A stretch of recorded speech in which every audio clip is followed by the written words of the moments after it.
Você, empresário, empresária, empreendedor, já ouviu falar da reforma tributária, né? Mas você sabe o que ela muda para o seu negócio? Meu nome é Ender, sou contador, falo aqui representando a Singular Gestão Contábil. A reforma está chegando aí, né, pessoal? Já está batendo a nossa porta aí a partir de janeiro de 2026. Ela será implementada em fase de teste. A reforma tributária, ela traz um modelo de regime tributário adotado já em mais de 170 países.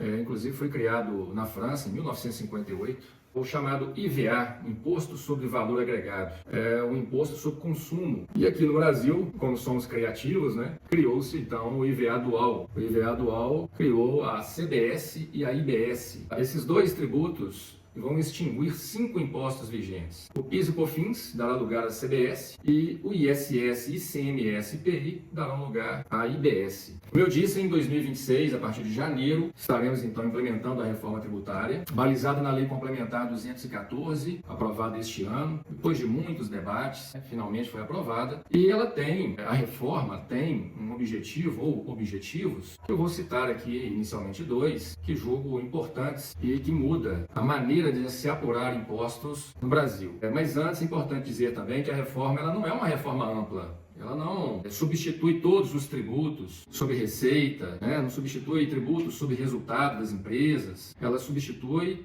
impostos indiretos, como eu disse, PIS, COFINS, ICMS, ISS e IPI. Então, isso significa que os regimes tributários vigentes, Simples Nacional, lucro real e lucro presumido, vão continuar. Mas um dos objetivos da reforma, que é interessante abordarmos aqui, é o regime da não cumulatividade. Atualmente nós temos o regime da não cumulatividade, por exemplo, para 2 tributos que estão sendo substituídos pela CBS, que é o PIS e o COFINS. Mas é um regime não cumulativo com limitações, sobretudo para o setor de serviços, onde a lei atual da COFINS, lei do PIS, institui os insumos como possíveis e passíveis de serem utilizados pelas empresas que estão no regime não cumulativo como aproveitamento de créditos. Lembrando que as empresas que estão no regime não cumulativo do PIS e COFINS são empresas tributadas no lucro real. A legislação ela trata insumos de uma forma ampla, mas como eu disse, restrita. Então, atualmente, no cálculo do PIS e COFINS no regime não cumulativo, as empresas podem abater créditos originados das suas aquisições de mercadorias para revenda, os insumos, matérias-primas,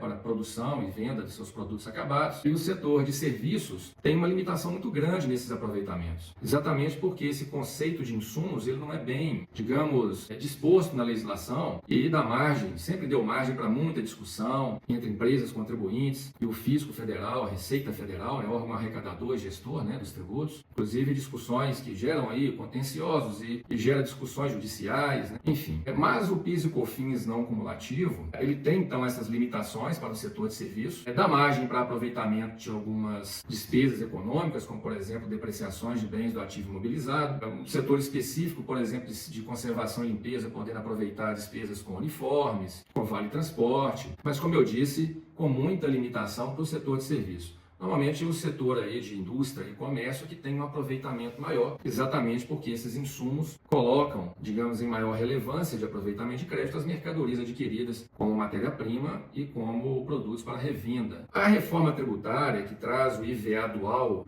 a CBS, que vem substituir o PIS e o COFINS, ela traz uma condição de aproveitamento de crédito de forma bem mais ampla. Diria que até um aproveitamento de crédito total, mas tem aí uma limitação também e ela é relevante também, principalmente para o setor de serviços. E vou dizer qual é. Então, o regime da não cumulatividade, como acontece para o PIS e COFINS vigente, vai acontecer para o IVA dual, que é composto pela CBS e pela IBS. Mas falando aqui da CBS, que substitui PIS e COFINS, ele permite o aproveitamento de crédito de todos os gastos operacionais que a empresa venha a ter. Porém, são gastos operacionais, assim classificados contabilmente, que são originados e devem ser originados para aproveitamento apenas quando o fornecedor é pessoa jurídica. Ou seja, se a empresa contratar freelance, a folha de pagamento dos seus funcionários, os encargos sociais e trabalhistas decorrentes não vão gerar aproveitamento de crédito. Mas, na outra ponta, todos os gastos operacionais, como eu disse, originados de pessoa jurídica, serão aproveitados como créditos. Isso significa que a empresa que paga seu licenciamento de software, que paga aluguel, que paga energia elétrica, que paga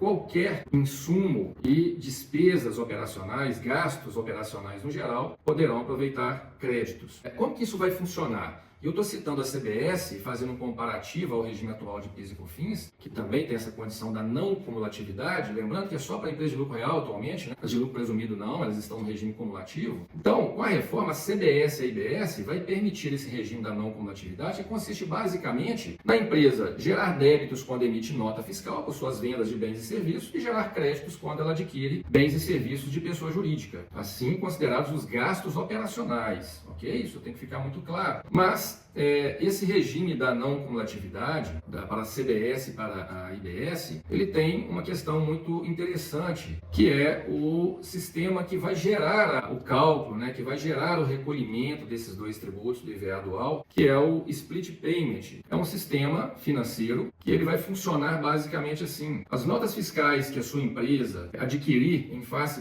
das aquisições de bens e serviços de pessoa jurídica vão gerar um crédito. E isso vai ficar devidamente escriturado no ambiente desse split payment, que é um sistema financeiro, como eu disse. E as notas que a sua empresa emitir de bens e serviços vão gerar o débito. Logo, débito menos crédito é o valor apurado da CBS e da IBS, tá? Em suma, é isso aí, tá? Tem aí uns detalhes, né, que a Lei Complementar 214 traz, mas eu acho que não é a minha intenção colocar esses detalhes aqui, porque senão nós vamos estender muito essa informação que eu quero trazer para vocês aqui, daquilo que eu entendo que é o pontapé inicial para o entendimento sobre a reforma tributária. Mas essa questão voltando do regime não cumulativo, ele é um objetivo muito interessante, importante, assim eu julgo, né, entendo, porque no Brasil sempre muito foi debatida essa questão, né, do regime cumulativo, onde as empresas contribuintes, né, consumidores inclusive, pagam imposto sobre imposto. Você vai ali no supermercado comprar lá um bem qualquer, uma mercadoria qualquer, e aí você sai de lá com aquele sentimento de que naquele valor que você pagou tem ali 60%, 70% ou até mais de impostos, né? E aquele valor aproximado de impostos que já há algum tempo vem constando dos documentos fiscais, aquilo é uma inverdade, né? Aquilo ali não reflete a realidade, porque nós temos atualmente um regime, sobretudo, né, com relevância, um regime cumulativo, onde as cargas tributárias elas são muito diferentes por várias questões, porque os estados colocam suas alíquotas de ICMS de forma muito distinta. No caso de serviços, os municípios da mesma forma, balizados numa lei complementar federal que instituiu o ISS, mas que coloca uma alíquota variável de 2% a 5%. Então existem aí alíquotas de tributos, né, de tributos federais, onde uma empresa do Simples tem alíquotas completamente distintas das empresas de lucro presumido, apesar dos dois regimes aplicar-se a alíquota sobre receita, mas nós temos o lucro real, que aplica para dois tributos sobre alíquotas sobre resultado e para outros dois, que é o PIS e COFINS, inclusive, que vai ser extinto aí com a CBS. No regime de lucro real, aplica-se sobre receita menos insumos, né, vamos chamar de custos, né, com certa limitação, como eu disse. Então nós temos aí regimes complexos, né? Nós temos aí alíquotas variáveis, né, ou variadas, melhor dizendo, né, entre estados, municípios, em face dos próprios regimes vigentes, que são 3, lucro real, presumido e simples. É uma complexidade enorme. E a reforma com o IVA dual, CBS e IBS, visa trazer com esse regime não cumulativo, com geração de crédito mais amplo, uma certa justiça, né, vamos dizer assim, para acabar. A ideia é acabar com esse imposto cumulativo, imposto sobre imposto, né? Permitindo então que a cada cadeia de consumo os créditos vão sendo transportados e sendo então expurgados e assim serão pagos, recolhidos tributos, digamos um resultado líquido, vamos chamar assim. Um dos objetivos principais da reforma é a não cumulatividade do imposto. Uma outra questão que eu disse há pouco, também que é interessante, é a uniformidade das alíquotas. Como eu disse, hoje nós temos uma variância enorme de alíquotas, né? Maneiras de se apurar impostos, enfim. Então, com a reforma tributária, a Lei Complementar 214, que a instituiu, traz essa condição, né, da uniformidade, ou seja, as alíquotas para a CBS elas vão ser fixadas, e padrão. Para os estados e municípios também vão ser fixadas, aí tem um detalhe. Os estados e os municípios poderão legislar, por legislação própria, e atribuir, estabelecer suas alíquotas. Mas diferente do que acontece, por exemplo, com o ISS, onde o município coloca uma alíquota, o outro coloca outro, vai ter aquele município, e quando eu digo coloca alíquotas diferentes, para serviços diferentes. Então, nós temos uma legislação atual de ISS, que ela gera alíquotas diferentes dentro do mesmo município, na mesma legislação municipal. Com a reforma, não. Nós vamos ter uma uniformidade. O município A e B vai estabelecer suas alíquotas, podendo ser igual ou diferente, mas todos os serviços vão ter a mesma alíquota. Assim vai acontecer também com os estados. E falando também dessa questão de estado, município, PIS e COFINS, que são tributos federais, nós teremos aí, já temos na verdade, né, a lei complementar traz isso, a Constituição aí, a criação do comitê gestor. E o que se sabe é que nós vamos ter um comitê gestor que vai gerir e arrecadar, ou na devida ordem aí, a CBS, que substitui PIS e COFINS, e vamos ter o comitê gestor que vai representar estados e municípios, que vai arrecadar e gerir a IBS. Ok? Bom, então, esses dois pontos, a não cumulatividade e a uniformidade, são dois princípios, dois objetivos cruciais para a reforma tributária, mudar o contexto que temos ou a forma de se apurar tributos no Brasil, ainda que não seja uma reforma ampla, como eu disse, mas pelo menos em relação a esses 5 tributos, teremos aí esse regime que visa trazer uma maior justiça, como eu disse, para a apuração dos tributos e, sobretudo, que é um ponto assim importante também, eliminar a guerra fiscal, que todos nós, inclusive consumidores, já ouviu muito falar disso, onde os estados, por causa própria ali, legislaram com regimes especiais, trazendo ali reduções de alíquota, redução de base de cálculo, o chamado crédito presumido, para eliminar ali um regime débito e crédito, para tentar simplificar, para colocar uma alíquota efetiva na saída das mercadorias, que assim possa ser mais vantajosa para determinado setor. Então, os estados têm aí seus regimes especiais setoriais, e que veio ao longo dos anos em crescente, ou seja, abarcando cada vez mais setores, tudo isso na tentativa de trazer para seu território, o Estado, empresas que possam aumentar a arrecadação para o Estado. Então, aquele benefício fiscal que sempre teve o viés de trazer investidores, empresários, para seus territórios. Assim também os municípios, com essas alíquotas, como eu disse anteriormente, que variam de 2% a 5%, também na tentativa aí, regimes de estimativa, tentando segurar e trazer também empresários, empresas para os seus municípios. Então, a uniformidade das alíquotas, ela tem um ponto, digamos, importante, relevante, dentro da reforma, que é a tentativa, e acredita-se mesmo que essa guerra fiscal ela não vai mais fazer sentido. Então, nós temos aí, como eu disse, o comitê gestor, que foi criado para arrecadar e gerir os tributos. Esse comitê gestor é que vai ser responsável por trazer regulamento para essa reforma, ou seja, como vai funcionar a aplicabilidade do IVA dual, da CBS e da IBS, vai partir aí das normativas que o comitê gestor irá instituir. Em relação às alíquotas desses dois tributos do IVA dual, nós não temos ainda nenhuma definição. Isso fica a cargo de resoluções aí, ou resolução que vai ser publicada aí, pelo Senado, discutida no Senado Federal. Muito em breve teremos, mas já se fala aí entre 26,5% a 27%, 28% de IVA dual para CBS e IBS. Isso já, de certa forma, tenho certeza que assusta, quando se ouve uma alíquota de 26% a 28%, mas lembrando que os contribuintes eles vão contar com a geração de crédito, então são alíquotas nominais, mas que tende a ter uma carga tributária bem menor por conta da geração de crédito. E essa carga tributária efetiva, obviamente, ela vai variar de acordo com o orçamento de cada empresa, de acordo com o que as empresas adquirem de bens e serviços que vão fazer essa geração do crédito. Uma coisa interessante que o sistema de payment que eu citei traz na apuração tributária, que diferente do que acontece hoje, por exemplo, hoje, a legislação vigente, dos regimes que temos, o contribuinte empresário,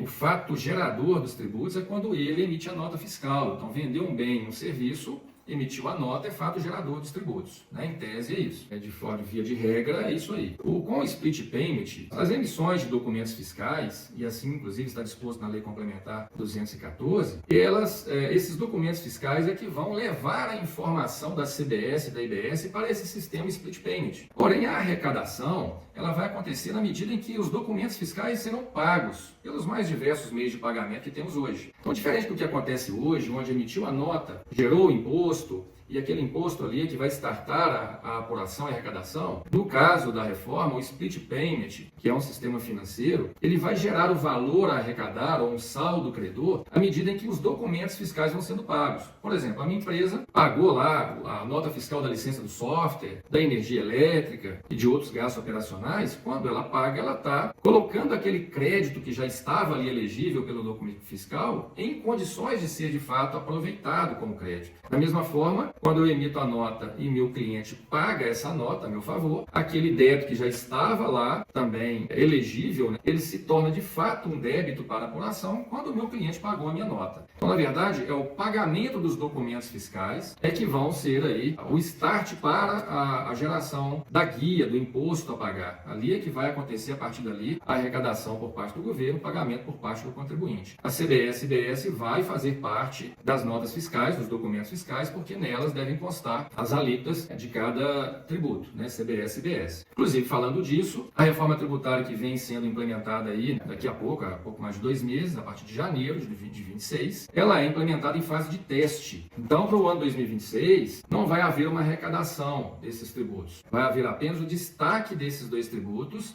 nos documentos fiscais. Tá? 0,9% para a CBS, 0,1% para a IBS. Mas apenas as empresas tributadas no lucro real e no lucro presumido estarão ou estão obrigadas a emitir esses documentos fiscais com essas alíquotas desses 2 tributos. As empresas de Simples Nacional não. E essa reforma ela vai ter uma transição, né? Implementação em janeiro de 26, transição para início de arrecadação a partir de 2027, vai se estender até 2032 e a partir de 2032 a reforma é plenamente aplicada. Então, é somente a partir de 2033 teremos a extinção total dos tributos que eu citei lá no início, né? Os 5 tributos que estão sendo substituídos pela CBS e pela IBS. Nesse período de 2027 até 2032, por uma questão óbvia, nós vamos ter uma redução das alíquotas dos tributos que estão sendo excluídos, PIS, COFINS, ICMS, ISS e IPI, e a partir, aliás, para que 2033 tenhamos a reforma plenamente implementada, de 27 até 2032, os tributos extintos reduzindo gradativamente suas alíquotas, dando margem em campo para que CBS e IBS tenham aí suas alíquotas também gradativamente avançando aí para que em 2033 tenhamos plenamente a reforma implementada, ok?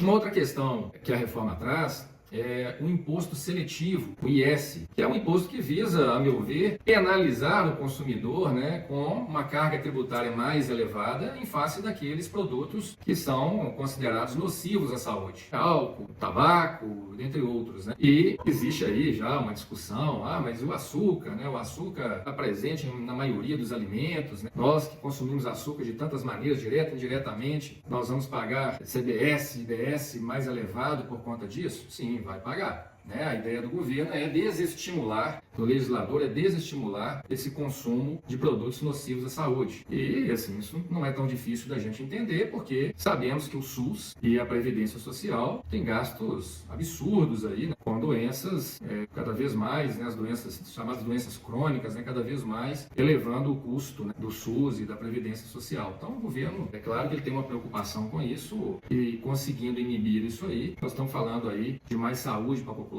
menos gasto, né, para o governo. Então, nós temos aí essa questão do IS também, que vai ser implementado aí com a reforma tributária. Voltando um pouquinho nas questões das alíquotas, que ainda não estão definidas, nós já temos aí uma certeza. Ainda que não tenhamos as alíquotas definidas, sabemos que alguns setores gozarão aí de redução das alíquotas da CBS e da IBS. É o caso, por exemplo, das profissões regulamentadas, né? Contadores, né? Organizações contábeis, né? Advogados, engenheiros, né? Médicos, né? E dentre outros, terão aí uma redução na alíquota da CBS e da IBS em 30%. Eu já andei fazendo aqui as minhas continhas, né? Da minha atividade, né? Do que nós temos hoje de impacto tributário e percebi que nós teremos aí um aumento de carga tributária com a CBS e IBS. Então, para alguns setores, espera-se sim um aumento de carga tributária. Empresas que estão aí no Simples Nacional, podem ser que elas tenham aí um aumento de carga tributária se vier a adotar, vamos chamar de sistema híbrido, se manter no Simples e recolher CBS e IBS por fora, em detrimento a se manter no Simples com a IBS e CBS lá embutido. Porque as empresas de Simples, voltando aqui, pegando um ganchozinho nisso aí, as empresas de Simples, sabemos que elas têm os tributos todos ali abarcados, né? O imposto único, né? Assim podemos dizer. Então, esses tributos que serão extintos com a reforma, estão sendo extintos, eles sairão, obviamente, lá do cômputo, né, das alíquotas do Simples Nacional e lá passará a ingressar a CBS e a IBS. Então, a empresa que está no Simples e quer se manter no Simples, ela vai ter lá a CBS e IBS em substituição a PIS, COFINS, a IPI, a ICMS e a ISS. Mas se ela quiser se manter no Simples e recolher IBS e CBS por fora, a lei complementar dá essa condição. Inclusive, muito se pergunta já, né? Mas o Simples Nacional vai acabar?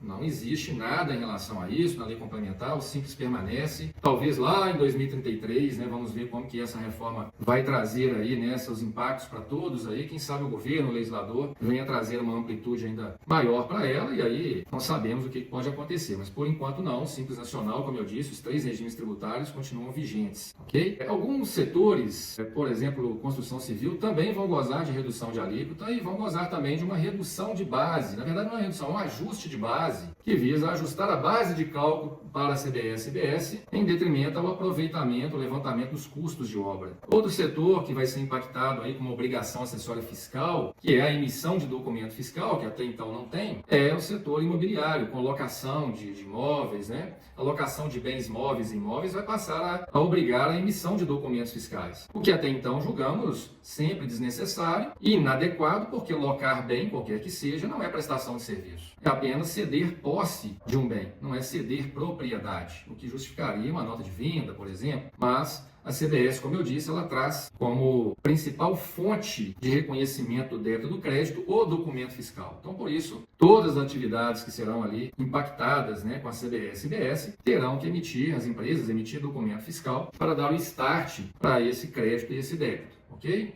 Lembrando que o split payment é o sistema que vai fazer a apuração em face do pagamento dos documentos fiscais. Tá certo? Então, pessoal, o que eu tinha para trazer para vocês aqui sobre a reforma tributária, que eu entendo como pontos principais da Lei Complementar 214, são esses que eu citei, mas caso vocês tenham gostado, tá, das minhas colocações e tenham aí, em função disso, gerado dúvidas e queiram discutir sobre isso, ou ter um pouco mais de informação, fiquem à vontade, me chamem no direct, estarei presente aí com vocês, tá, à disposição de vocês para esclarecer os pontos que vocês julgarem necessários. Será um prazer, até porque, para mim, enquanto profissional, isso é importante, esse feedback, isso vai trazer, né, conhecimento, isso vai trazer oportunidades da gente aprofundar cada vez mais nessa legislação, né, da reforma tributária, que todos nós vamos ser impactados muito em breve, né? Como eu disse, já a partir de janeiro, ainda em fase de teste, mas o tempo voa, né, pessoal? O tempo passa rápido e já está aí batendo a nossa porta, não é mesmo? Então, deixo aqui para você meu abraço e reitero que estou à disposição caso precisem aí de algum esclarecimento, ok? Forte abraço!